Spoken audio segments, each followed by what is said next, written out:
Welcome to Luca and Miguel. Enjoy the video. In this video, I will explain how to make ice cream at home without heavy cream. We'll dive into creating a delightful frozen treat using readily available ingredients. You'll discover that achieving a creamy texture is entirely possible with a few clever substitutions. This guide will walk you through each step, ensuring your homemade ice cream is both delicious and satisfying. Get ready to churn out some amazing flavors. For our base, full-fat coconut milk or evaporated milk are fantastic substitutes for heavy cream, offering a rich consistency. You'll need about 2 cups of your chosen liquid.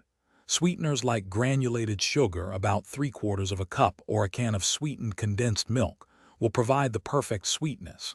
Don't forget your favorite flavorings, such as 2 teaspoons of vanilla extract, to personalize your creation.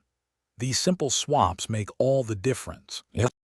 First, combine all your ingredients in a bowl and whisk them until they are completely smooth and well integrated. Next, it's crucial to chill this mixture in the refrigerator for a minimum of 4 hours, or even better, overnight. This ensures a colder base for freezing.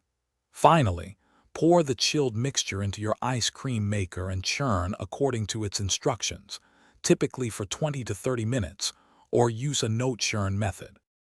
To achieve the creamiest texture, consider adding a tablespoon of vodka or a small pinch of salt to your mixture. These help prevent ice crystals. Feel free to get creative with mix-ins like chocolate chips, chopped nuts, or fruit purees during the last 5 minutes of churning. Store your delicious homemade ice cream in an airtight container in the freezer for up to 2 weeks to maintain its freshness and delightful consistency. Enjoy your creation. Thanks for watching and please subscribe. It's the best investment you'll ever make.